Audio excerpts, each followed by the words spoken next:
vedare tinokuchingamidzai zvekare kune chimwe chirongwa pano paZim Facebook Secrets and Confessions. Tadzoka zvekare nemamwe mamessages. Ndekedzai patapinda mumamessages edu atadzoka takakubatirai. Message yedu yekutanga yakamira sekudai so: hanzi makadi zvenyu mukoma, ndinokumbirawo kuti muge muchindiposterawo nyaya yangu makavikawo chitupa changu. Mwoyo wangu uri kurwadza mukoma Nashi, because muna January ndakashanda chaizvo, saka kubasa kwedu unoti ukashanda kwazvo then unobva wachizopiwa bonus. Saka mari yangu yandakabuda nayo yainge iri 9,000 rands, asi ndakabva ndachizorohwa mari yacho yose iyoyo nechindege. So pandakazopinda mumba mukoma, madam handina kutomboaudza kuti ndainge ndashanda uye zvekare ndainge ndapiwa bonus on top. Ndakangonyarara hangu, then ndokubva ndachizotanga kutamba game iya yechindege usiku hwose mukoma. Ndakatombodzora mufungi, mari ikatombosvika kuma 21 something. Instead yekuti ndige ndichiita withdraw mari iya, ndipo pandakabva ndachizotanga kurova high risk move ndichikanda 5. Ndainge ndichiti zvimwe kuda kana mari iyi ikapindawo kana mu 50k, then ndobva ndachizoita withdrawal. Then ndobva ndachizorakidza madam ndichiti, vanhukadzi kana ukavaudza uchiri kuita zvinhu zvinenge zviine risk mukati, munhu anobva aramba. Saka vakadzi vanenge vachida kuzongoona magood results. So mukoma Nashi ndakatamba ndigotamba kusvika ndasarwa ne400 pa 9,000. Ndakabva ndangoti pano ndava kutunguka kanda kose kari ka 400 zvimwe kuda kanokwanisa kuzongodzosawo. Maybe ndobva ndangodzosawo mari yangu yesalary. Mukadzi ndobva ndaregedza kumuudza kuti ndatamba chindege ichi mushure mekunge ndapiwa mari yebonus. Mukoma ka 400 kaya kekupedzisira kakarohwa, mukasara almost 10 rand. Kwasara 10 rand kudaro ndopa ndakabva ndachizotanga kutamba Rolex. Haina kana kumbokanzwa ka 10 rand kaya, yainge yongodzosawo 1 rand. Yandipa 1 rand yobva yandirova zvekare kusvika kunze kuchinoyedza. Mukoma Nashi ndichizama kurova marecoveries but ndichitadza. Kana simba rekuti ndinge ndichienda kubasa ndakarishaya kwemazuva, ndichingoita sekunge munhu ari kurwara. Ndakazoti zvino ndaenda kubasa ndikabva ndakwereta murungu ndakatomukwereta mari yandiri kushandira mwedzi uno waFebruary ndiyo yandakamukwereta. Handizivawo kuti kana mwedzi wacho wapera ndichaita zvekuita sei. Ndikutofunga kutoti kana akandibatira mari, achingondibatira mari, ndobva ndatomukwereta zvekare mari kuti ndige ndichikwanisa kuzosvikawo pa10 ndiine mari yandinenge ndiinayo. Kana mukaposta nyaya yangu mukoma, ndiziviseiwo ndichange ndichizotevererawo ndiri mucomment section. Ndiyowo confession yangu iyoyo yandiinayo mukoma Nashi. Vedare ndo message iyo yandakatumidzirwa ichibva kuna mukoma vedu avo. Hanzi ndakatamba kandege, chikemu chechindege. Zvakangooma hazvo vedu we. Strange things indeed they do happen in this world. Rekedzai tibva taenda panyedu inotevera. Nyedu inotevera yakamira sekudai so: hanzi makadi zvenyu mukoma, ndinokumbirawo kuti muge muchindiposterawo nyaya yangu makavika chitupa changu. Inini mukoma ndinotanga kurwara nemusoro, kana kuri kunzi ndinenge ndiine murume uyo wandinenge ndichifambidzana naye. Zvino ndinoti kana ndatanga kurwara nemusoro kudaro, then relationship yacho iyoyo inozongosvika pakuparara. Zvinhu izvi mukoma zvakatanga kuitika mugore ra2015 pandakaenda kumusha.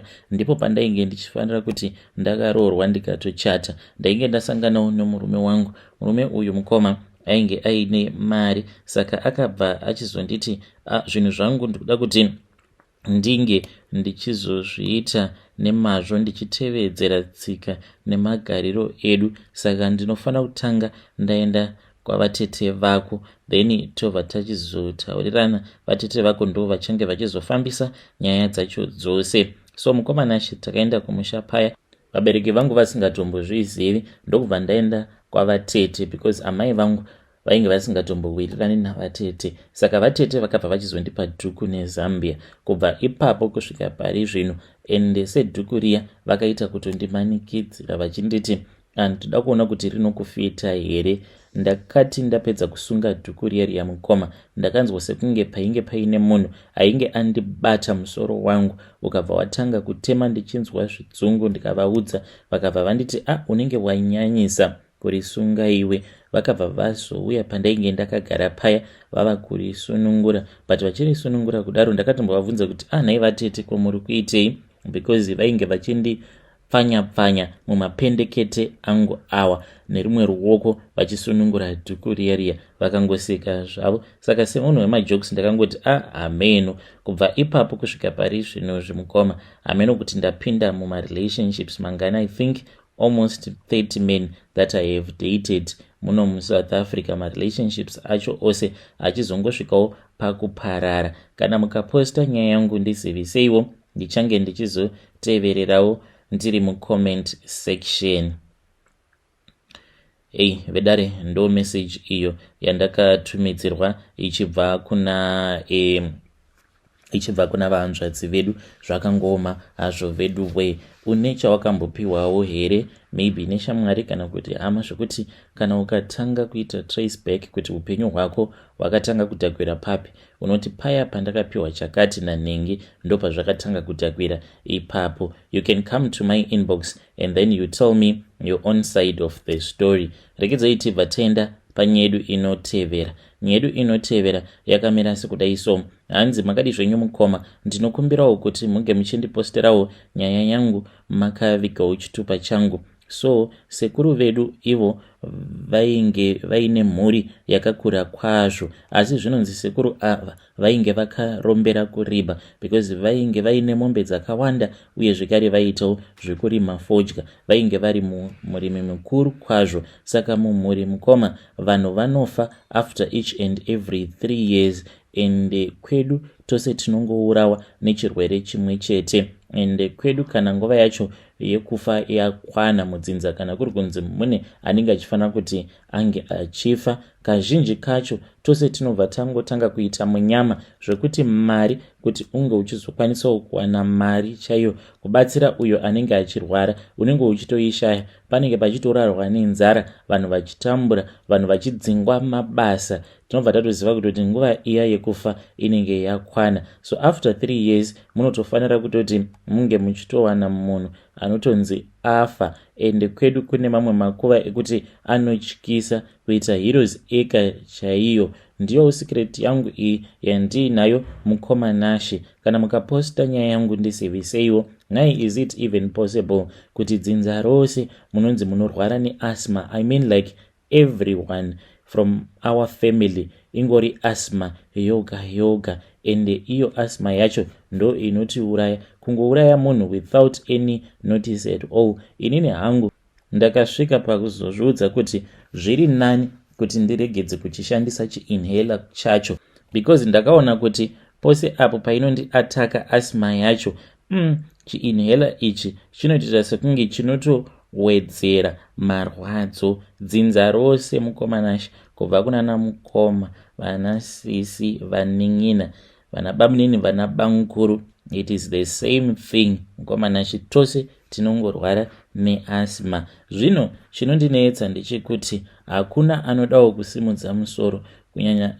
avo vana bamunini vasara havatombodi kunzwa nezvayo nyaya iyoyo. Ndakatomboitaura nyaya iyi mugroup, pane vamwe bamunini vakapopota chaizvo, vakabva vanditi ivo havaite zvekufamba vachibvunzira mudzin'anga, vanoita zvekunamata. Asi tiri kupera mukoma, one by one tiri kupera. Vedare ndo message iyo yandakatumidzirwa ichibva kuna vahanzvadzi vedu avo. Zvakangoma hazvo vedu we. Strange things indeed they do happen in this world. Hanzi ivo dzimwe nguva vanotomborota, vanenge vakamira mukiu. Saka hanzi kumberi kwekiu sekuru vavo vanenge vakamira neumwe murume anenge akapfeka zvinhu zveblack, asi ivo sekuru vavo ndivo vanenge vakabata demo one by one. Hanzi vanenge vachiparadza dzinza ravo one by one. Queue iyoyo hanzi inenge ichifamba chaizvo. Zvakangoma hazvo vedu we. Ngatitaurei navo vahanzvadzi vedu ava mucomment section. Rekedzai tibva taenda panyedu inotevera. Mukomanashi, ndinoda kureururawo kuti ndakashandiswa neimwe n'anga ndokubva ndachizochekeresa mwana wangu, asi mari yacho nazvino ndichiri ndakaimirira. 4 years down the line hakuna ndakatovharwa nen'anga iyi. So zvakaitika mukomanashi ndezvekuti ndainge ndiri mune rimwe group repafacebook revanhu vanenge vachida kuromba, ndikabva ndati it is okay, regai ndinge ndichimboona kuti zvinhu izvi ndezvechokwadi here kana kuti hazvisi zvechokwadi. Zvadaro mukomanashi ndopandakabva ndachizongotaurawo neimwe n'anga iyo yakangonyora mugrupu imomo, ikabva yati tinozviziva kuti pano pane vanhu vanzwa nekudyirwa mari nen'anga dzefake, saka kana kuri kunzi unenge uriko uchida kungoona kuti zveshuwa variko here vanasekuru vanobatsira nemo, unofanira kuti unge uchiuya kuinbox kwangu. Vanhu vazhinji vainge vachingoti imbavha. Inyuwo mukomanashi ndakabva ndachizoenda kuinbox kuya. Ndakati ndasvika kuinbox ndipo apo pandakabva ndachizotanga kutaura navo, vakabva vazondipa mafone numbers avo ewhatsapp, kwava kutanga kutaura kuwhatsapp kuya. Saka vakabva vachizonditi ivo havabatsire munhu mahara. Ndikabva ndangoitawo zvivindi ameno kuti why, ndokubva ndavatumidzira mari. Vakabva vanditi muzukuru, dare rako ndiri kuona kuti dare rako rakagarwa kare uye zvekare munzira dzauri kufamba mune minzwa. Saka ndakabva ndati zvino ndoita sei? Vakabva vanditi unofanira kuti unge uchiuya kuno kwandiri kuZimbabwe. Ndokubva ndachizoendako kuZimbabwe kuya mukoma. Saka takati tiri busy tiri mumudare muya vakabva vachizoti kwandiri, unozviziva here kuti iwewe kuti unge uchikwanisa kuzopfuma nekukasika, chiri kudiwa pano ndechekuti unofanira kuti unge uchizochekeresa mwana wako. Tora glazi iri. Ende zvinhu zvacho mukoma zvainge zviine kakumanikidzirwa mukati zvokuti ndainge ndisitomborina kana option. Mukoma ndakabva ndatanga kudaidza zita remwana wangu zvechokwadi. Ndakabva ndamuona mwana wangu ainge atori nagogo vake vachitofamba, but iye manje aita sekunge ari kudongorera muglazi muya achishamisika kuti kochii chiri kuitika, achiti gogo honai weimuone, pane vanhu vandiri kuona avo. Vanhu ava ndiri kuvaona asi vana mama. Mukomanashi ndopandakabva ndachizopiwa bakatwa. Ndakabva ndanzi ndaifanira kuti ndinge ndichimubata sezviya zvatinoita kana kuri kunzi unenge uchida kuuraya huku. Ndakamubata mukoma ndokubva ndatanga kumucheka nechipahuro apa. Sekuru vaivai vakabva vachizotuma umwe wavanoshandidzana naye kuti ange achiuya neimwe mbiya kwava kutanga kuchingidzira, because mainge matova neropa rainge richitobuda richibvamo muglazi imomo. Mwana wangu kwava kutotandadza, kwava kutofa paya. Ndo zvakaitika mukomanashi. Vakabva vanditi muzukuru chidzokera hako kunyika iyoyo yavatorwa, but ikoko hausi kuzogarako kwenguva refu nekuti uchaita mari, uchadzoka kuno kuSouth Africa. Ndikabva ndati zvakanaka isekuru. Kubva ipapo mukomanashi sekuru ava vakabva vandibloka, kutaura neni havachadi kutaura neni, because ndakavati sekuru sezvo zvakaramba madii mangondinzwirawo tsitsi, mangondipawo at least kashomawo, at least mangondipawo mari ndangokwanisa kutangidza upenyu hwangu, because ndava neproblem yekuti kana ndikanyanyisa kuita stress ndinozvimba maoko nemumakumbo because of BP. Stress yangu mukoma munoziva kuti iri kubva pai here? Ndiri kuzvibvunza kuti saka chandakaita chii? Ndichingori murombo uye zvekare kana kushanda kwacho handichakwanise. Before all of this ndaitoshanda mukoma ndichizvichengetera amai vangu nemwana wangu, but as we are speaking right now handina kana chanditombori nacho chekuti kana ndikabvunzwawo nevanhu ndinovarakidza kuti kuromba kwandakaita ndakabenefita chakati nechakati, hapatomborina. Inhamo yoga inotopisa urombo. So ndo pari kubva stress yangu ipapo. Handizive kuti ndikabatsirikanawo sei vedare zvemari. Mari yakandiramba, because nemasacrifices ose netrust yose yandainge ndakaita mavari sekuru ava, on top of that kwava kundidyira mwana wangu. I know kuti vakazoshandisa ropa remwana wangu, hameno kuti mumatare here kana kuti kufidha zvikwambo zvavo. Guys, I know kuti kana wapindwa nemweya wekuromba, kunyange vanhu vakauya kwauri vachikuudza kuti siyana nazvo zvekuromba, kana watofunga kutoromba unoita sekunge unenge wabatwa neimwe spirit. Ndainge nditori munhu wekutoti apa ndichiverenga bhaibheri at the same time ndinenge nditori futi mumagroup evanhu vanenge vachida kuromba. Ende vanhu chavasingazivi ndechekuti kutori necommunity yevanhu vanenge vachida kuromba, kutori nemawhatsapp group evanhu vanenge vachida kuromba, zvekutoti munenge muchitoudzana kuti n'anga yakati ndo inozvigona kwakati.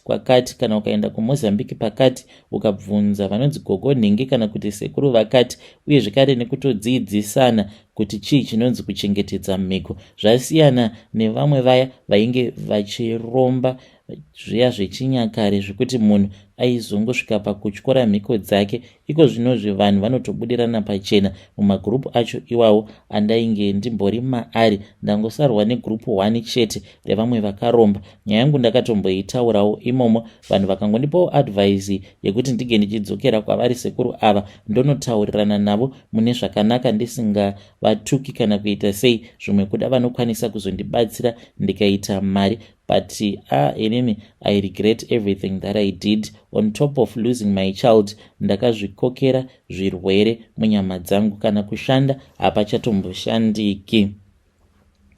Hei vedare ndo message iyo yandakatumidzirwa ichibva kuna vanzvadzi vedu. Ngatizamei kuti tinge tichitaura navo vanzvadzi vedu ava mucomment section. Strange things indeed they do happen in this world.